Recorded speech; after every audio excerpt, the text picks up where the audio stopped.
I've failed at over 30 companies that I've started and I thought were going to be successful, and they weren't. I've lost tens of millions of dollars doing that over the years. I've almost been broke more than once. I have learned more from my mistakes than from any of my successes. In fact, I can't tell you I've learned anything from success. I learned everything from my failures. In March of 2018, my son had just turned 14, took his own life. I decided that I was going to stay and try to make a difference and help other parents understand what I missed. Hey, everybody, my name is Chris, and I just want to welcome you back to the Impactful Leader podcast, where I get the privilege and honor of sitting down with leaders from all over the nation to hear their thought leadership, to hear their stories, to hear where they've won and hear where they failed. So today I'm especially excited. I have Jason Reed here with me, a guy who has done so much in the business world as a business owner, but also is doing impactful work within the nonprofit space. And just from meeting him over the past 15 to 20 minutes, I can genuinely say my life has been impacted. So you get to hear from him today. And so Jason, I just want to welcome you. Welcome to the Impactful Leader podcast. Thank you for joining us. Chris, thanks for having me. I really enjoyed our little brief introduction there, and I'm looking forward to our interview. Absolutely. So I would like to start here. So you often describe yourself as a builder of people. Where did that identity statement come from? And when did you first realize you were a leader? You know, it's funny. I think it actually, it came as part of a joke, if I remember correctly, is my four mates. One of the guys who's just really funny, he said, yeah, you're just a builder of people. And I'm like, yeah, I'm going to keep that. And I'm going to actually use that because I'm not, we all have egos, but I'm not the ego guy going, I'm the CEO and you got to listen to me. That's not where I stand on anything.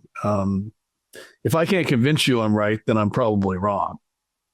So, and if you convince me you're right, then you're probably right. So I don't view this as, when I talk to my folks that I'm absolutely right, do it my way, because I like to tell them, like, I'm going to have 10 ideas. It's really up to you to figure out which 3 are right. The 7 are probably really bad.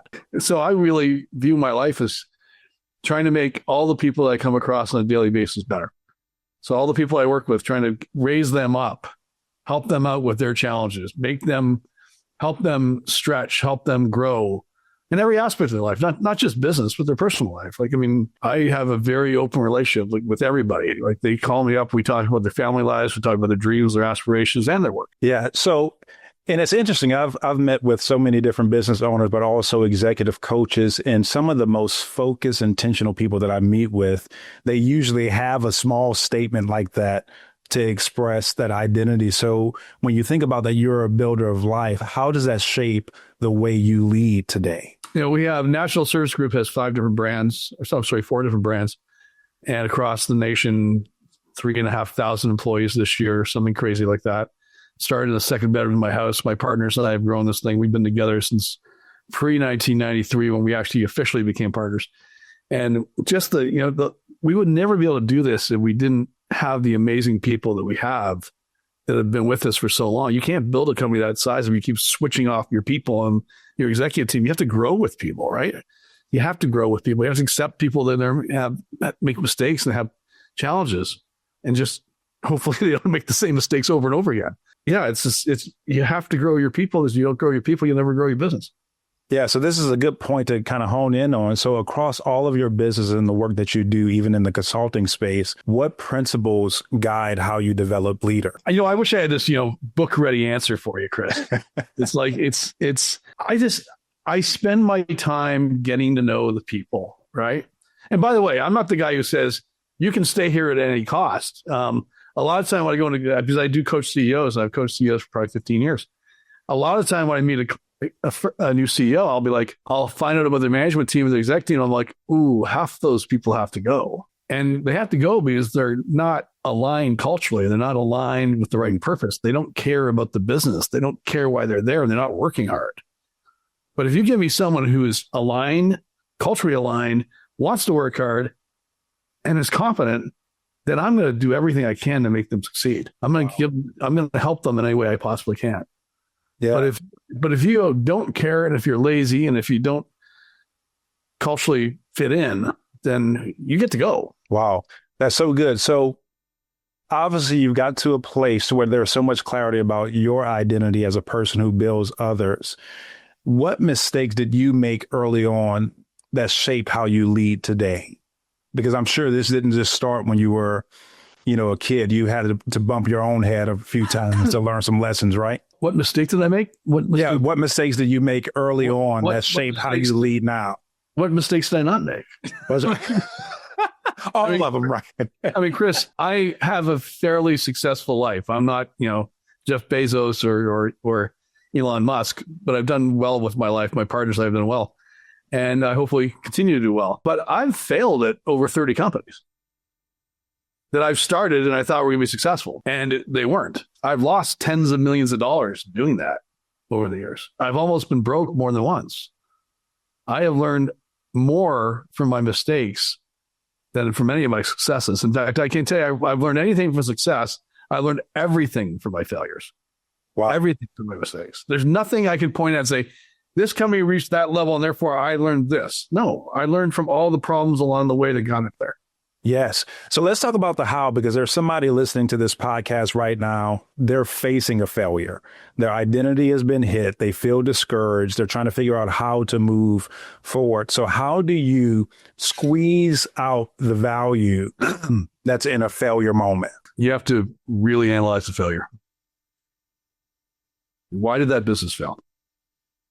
Did it fail because there were outside things that got in the way and that you just couldn't get past them? Did it fail because you didn't try hard enough? Did it fail because you didn't recognize the market? Did it fail because you couldn't figure out how to market it and sell it? Did it fail because you didn't have the margin in the product? What was the real reason why it failed? But the biggest thing I can tell you about failure is that if you let it eat you up personally, then you'll just go get a job somewhere. And this is directly to entrepreneurs. Because by the way, not everybody should be an entrepreneur because it's not a good life. It's a very stressful life. I'm actually 27 years old. You just can't tell. I like to say that being an entrepreneur ages you 2 years for every 1 year you're alive. Because the stress of being an entrepreneur is totally different than stressing out your job. It is 24/7. You're thinking about it constantly. You're dealing with all the problems constantly. It's not for everybody. But just because you failed at a business does not mean that you're not going to be successful. And just because you've been successful in one business does not mean by any chance that the next one you're going to build is going to be successful. No indication of future results, right? No indication of future results. And I'm a perfect example. Yeah, that's so good. Man, I'm a repository of quotes, and there's a quote that came to mind. I can't remember who said it, but they said that failure is an event, not an identity. Yeah. And where people go wrong whenever they fail, they make it an identity. So just like your statement is you're a builder of people, they make their statement, oh, I'm a failure. So then I guess I'm a failure because I failed a whole bunch of times. Right. That's an event. It's not an identity. I understand. So when did you learn to separate the two? Because of course, there's all kind of emotions that goes with, something you've invested so much time into and resources into, and the outcomes are not necessarily what you desire for them to be. At a young age, I realized I guess I have a different perspective on life than a lot of people do. I don't expect to wake up and have a good day. I'm not entitled to a good day. I wake up and my job is to deal with every problem that's sent my way. And there'll be lots of problems. I wake up expecting that when my phone goes off at 5 a.m, there's nothing good happening all day. Like people don't call me up with, Jay, I got this great news. It's very rare. People call me up, Jay, I've got a problem. Can you help me out with this? That is my day, helping people with problems. That was my day when I was a 19-year-old kid painting houses, right? Mm-hmm. So for me, when there's too many good things in a row that happen to me in the morning, I'm like, oh, when's that shoe going to drop? Because I know something's going to happen. But I wallow in it. It's like I expect things. There's too much entitlement in this world at this moment. There's too many people that think they're entitled to be successful. They're entitled to make so much money. They're entitled to be happy. You're not entitled to anything. Come on. In my mind. It's whatever you go out there and earn.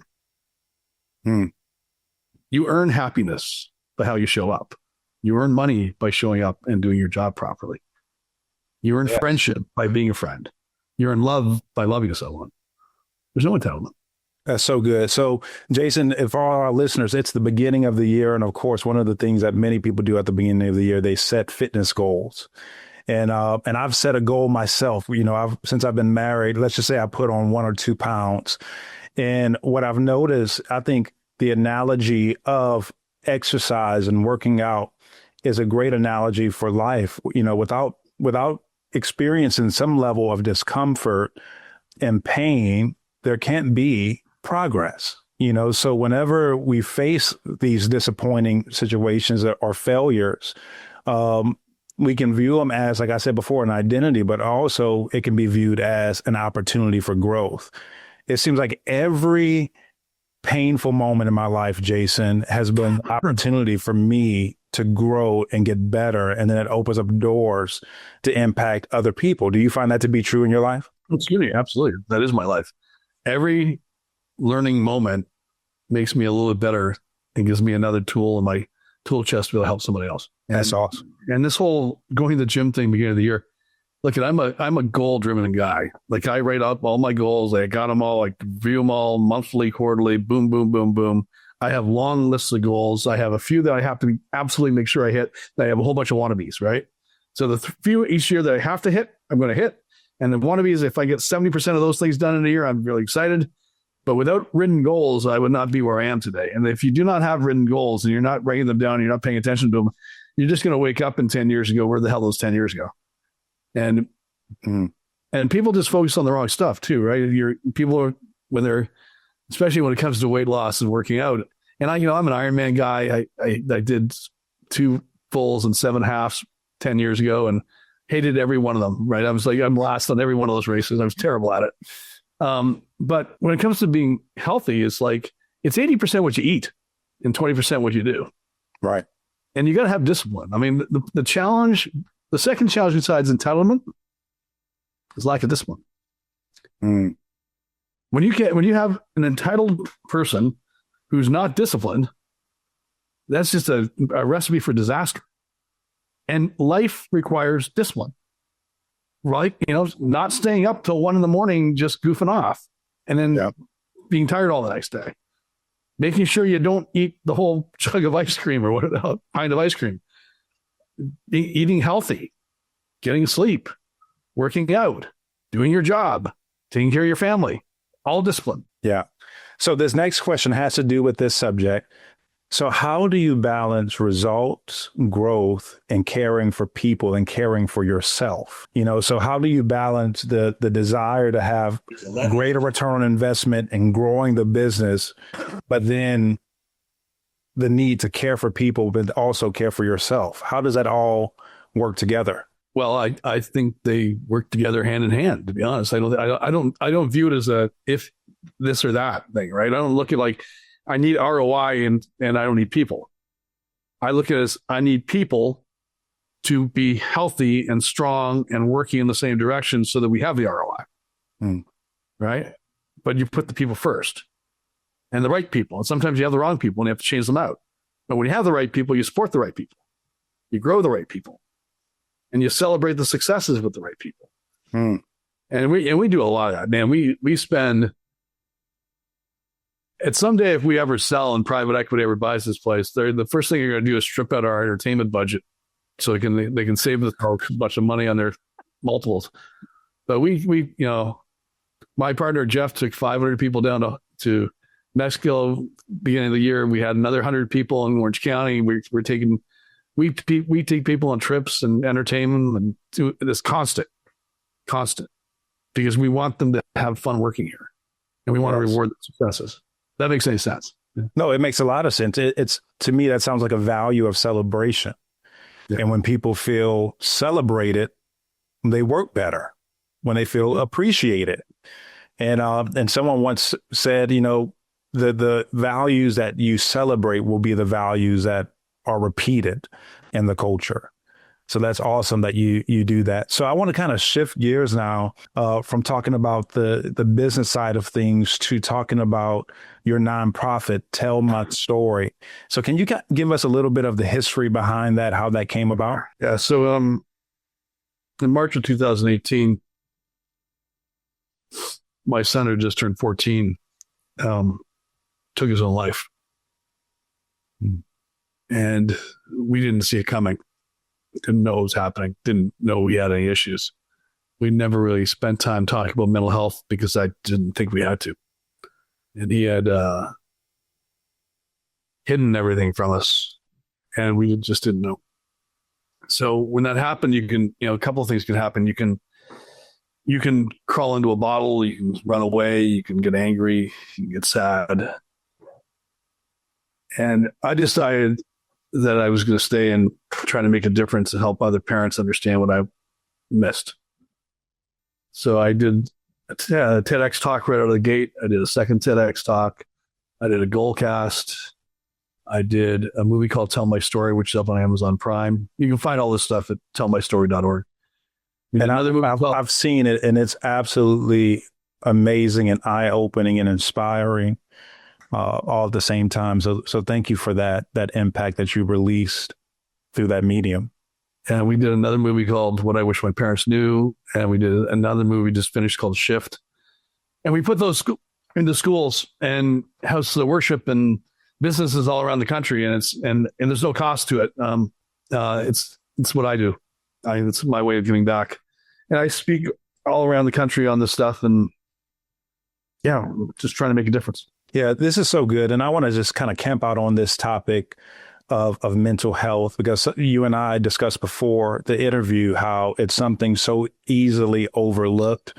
And there's been generations that have gone by that has not acknowledged that there is an issue and that it's an important matter to lean into. So I want to ask a question. Why is mental health something leaders can't afford to ignore? So to the leader that's saying that, oh man, I'm infallible, that all that stuff is fake. People just need to get over their emotions and show some grit. What would you say to the leader who thinks like that?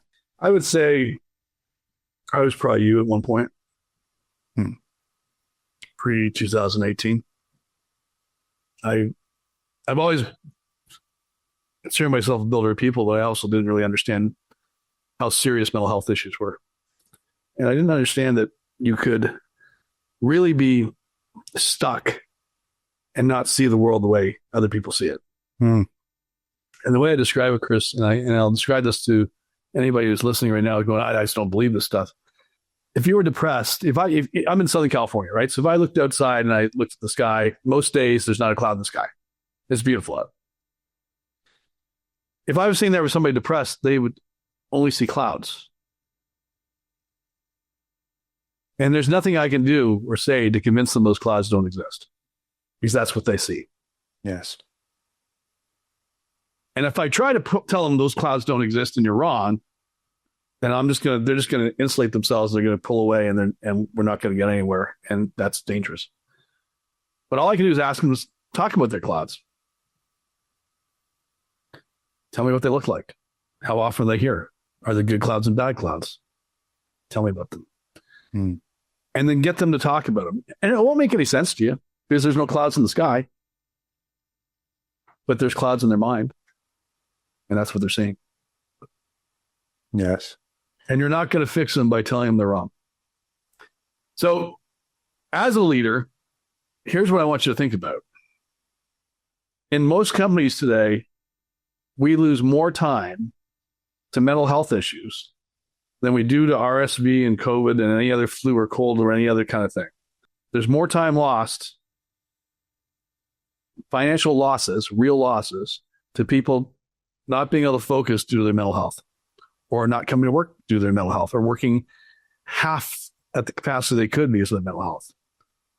And in most offices today, if one of those people goes in and sits down with your manager and says, I'm struggling because my daughter is cutting and I don't know what to do about this, our frontline managers go, I don't know what to do.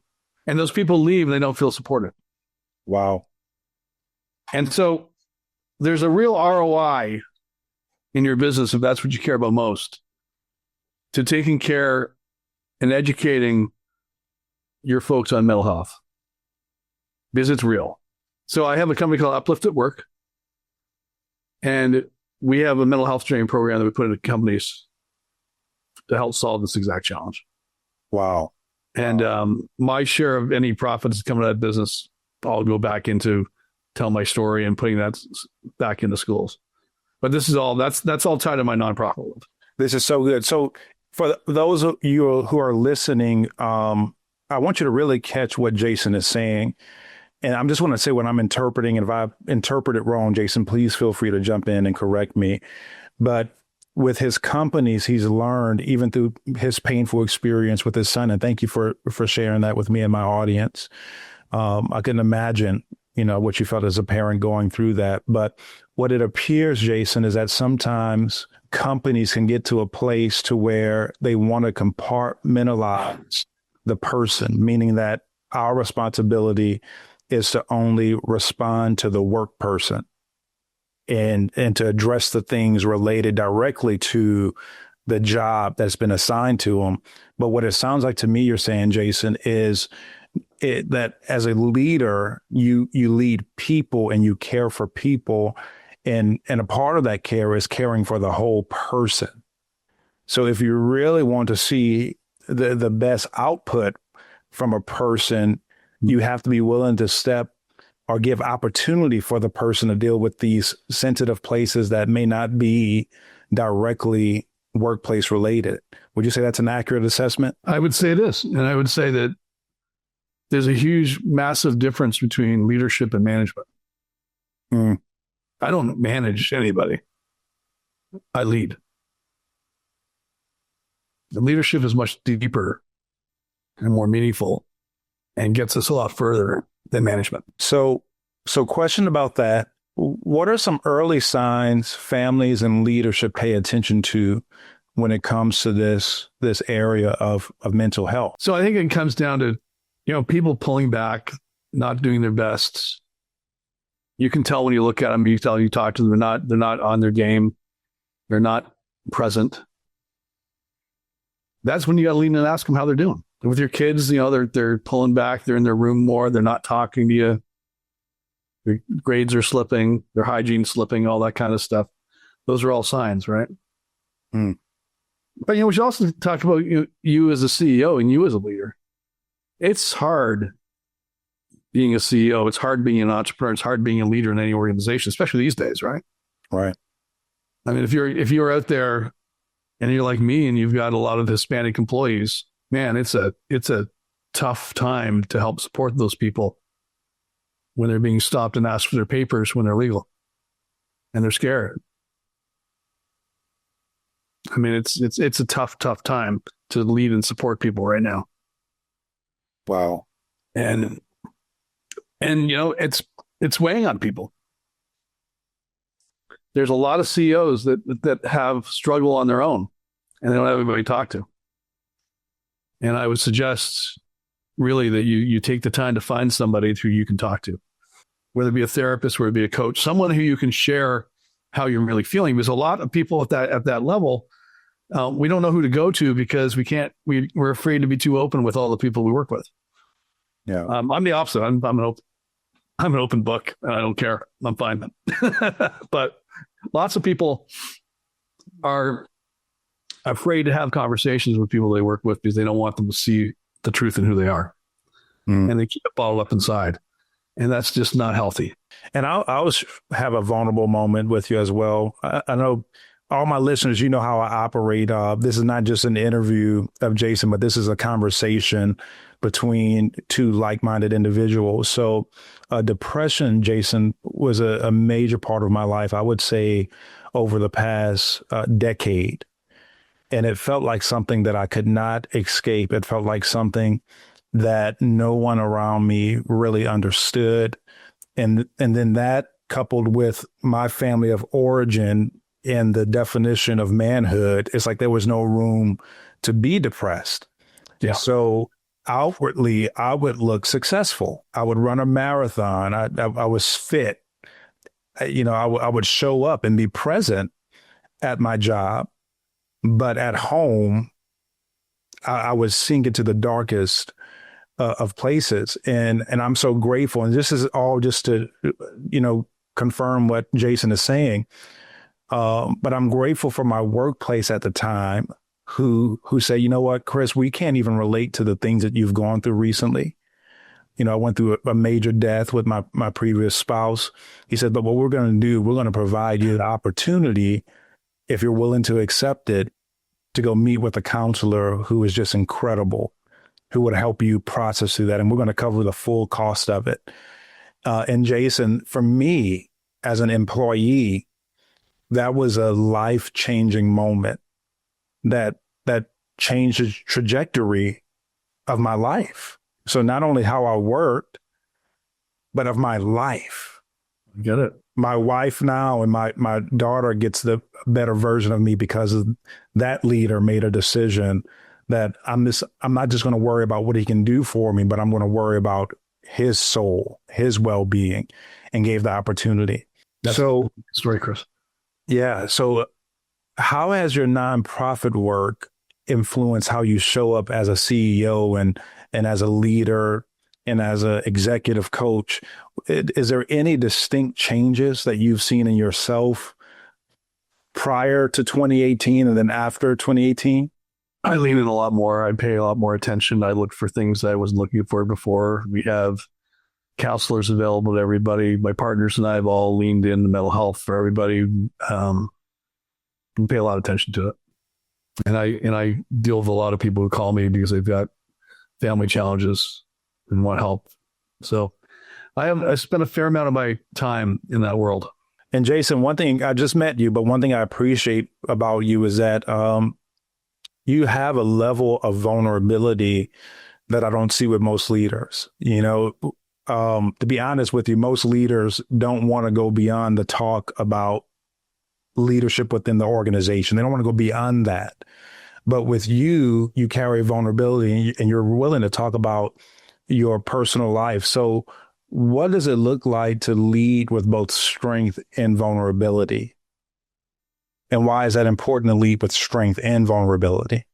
I mean, I don't do it because I'm expecting it. I don't do it because I think that this is going to make people work harder. I do it because this is who I am. If I went to work every day and didn't have a personal relationship with the people I worked with, and they were all just numbers and dollars to me, I would not do this anymore. I mean, I've done what I've done for 39 years, and I love every bit of my life, except, of course, the passing of Ryan. I love the challenges. I love the people. I love everything we do.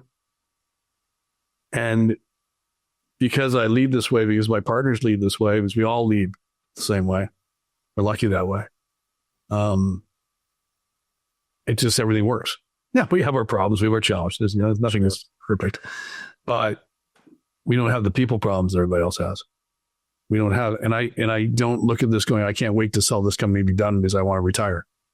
That doesn't cross my mind because I love what I do. Like, I've got a sales meeting we're doing this week. We'll have 50, 60 people, maybe, 70 people. I don't know what it's going to be in Orange County this week. I'm leaving here after this to go do that. Wow. And I know this. I know that I don't care what table I sit at for dinner or lunch. I'm going to really enjoy those people because I know them all. And there's nobody that's there that, I hope I don't get to sit next to that guy. That just doesn't happen, right? It's that kind of culture. And I know that there'll be people who want my help. There'll be people who want to have a conversation about different things. And I look forward to it. And, when I walk into a room, it's all hugs. We don't shake hands. Everybody comes up and gives me a hug. And I give everybody a hug. And I watch leaders walk into their office. They're like, how are you? What's wrong with you? Yeah. Like, be a human. Not a I mean, what's wrong with you, man? If you can't give somebody a hug and somebody, or worse, they don't want to give you a hug. Yeah. Like, there's a question for you. Do your employees want to give you a hug? If no one wants to give you a hug, you're doing something wrong. That's such a simple question, but the answer to it will reveal a lot about the atmosphere and the culture that the leader is cultivating. So that's a powerful question. I want you guys who are listening to consider that. I have two more questions for you, and then we're going to wrap Sure. up this interview. So what would you tell leaders who feel pressure to always have it together? What would be your advice to them? First of all, that's the world we live in. Am I vulnerable? Yes, to a point. If I'm definitely afraid about something going on in the business, am I going to bring that up to my employees? Like, you should be scared to death of this thing that's out there? No, I'm not. I'm not going to do that, because they don't need to be afraid about something I'm going to go solve. Yes, I'm vulnerable. I want them to know about me. I want them to know, but I'm also, you've got to keep keep yourself together. There's that old commercial that you probably don't remember, but it was a deodorant commercial that the line was, never let them see a sweat. There's truth in that. As a leader, your people want to look at you, know you've got your stuff together. Now, I'm vulnerable. They know me. They like me. Most of them, sure. Some people don't, I'm sure. But I project confidence that whatever the challenge is, we're going to make it through. And you have to do that. That's just life. Yes. Whatever the challenge, you're going to make it through it. So I want to ask this. So you've obviously gone through so much from a business perspective. Businesses have failed, but also, losing your son, Ryan. I want to ask you, in the midst of even all that's going on in our nation right now, what gives you hope in this moment? That is a challenging question, Chris, because there's been a lot going on and there's a lot of reasons not to have hope. But I'll tell you what does give me hope. I believe in the American people. I believe that we are a strong, industrious, hardworking, caring group of people. I believe that there's some people out there that are bad actors. I do not believe that every single ICE agent is a bad actor. I believe there are some bad actors that are ICE agents. I believe there's some bad actors that are cops. I believe there's some bad actors that are teachers. And unfortunately, the news gets to see all the bad actors, not the good ones. But I have faith in the American people. I have faith that we will get through this challenge. I have faith that this will right side itself and not be as scary as it is for some people. I have faith that nobody really wants to go to war. And there might be a lot of people banging drums about going to war in China or going to war in Taiwan or going to war in Europe. But ultimately, nobody wants to go to war. Well, maybe Putin wanted to go to war, but most people don't want to go to war. So I do believe that we're smart enough to try to avoid all that. Yeah. Well, I just want to say, Jason, I want to say what gives me hope. What gives me hope is meeting with leaders like you, people who really see and have compassion and desire to develop and to invest in and to sacrifice to help other people get better and grow. So I just want to say thank you and celebrate you for your commitment to leadership, even using your story, the most painful moment of your life, to be able to bring encouragement and inspiration to others. So thank you for that, Jason. And that's what really gives me hope, meeting people like you. Well, Chris, I appreciate you having me on your podcast today. I really enjoyed it. Enjoyed chatting with you. And, it's great that you do this for everybody. Absolutely. So how can people get in touch with you if they want to follow more of your journey, or even if they want to bring in some of the mental health strategy that you've voiced into companies? If you go to tellmystory.org and click on the link there to contact us, that'll make its way to me. If you go to upliftatwork.com, you can find out about that. Those are probably the easiest ways. And if you want to reach me, you can reach me through those two sites. Awesome. Well, thank you again. I just want to thank everyone for watching this segment of The Impactful Leader. And I want you to think about everything that Jason has brought up and what he's doing in the area of mental health. And I want you to take a self-assessment, and ask yourself, are you in tune with where you are in your personal mental health and your emotional health?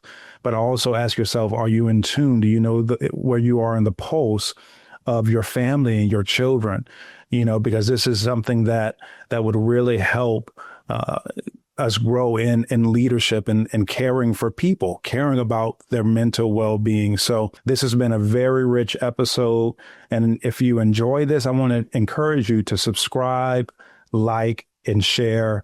And then if you're a business owner who wants to change your company's culture, I encourage you to reach out to Jason and his team so they can help you with loving your people better and giving you the tools to be able to facilitate that. So again, it's the Impactful Leader Podcast. Thank you for listening. Have a great day.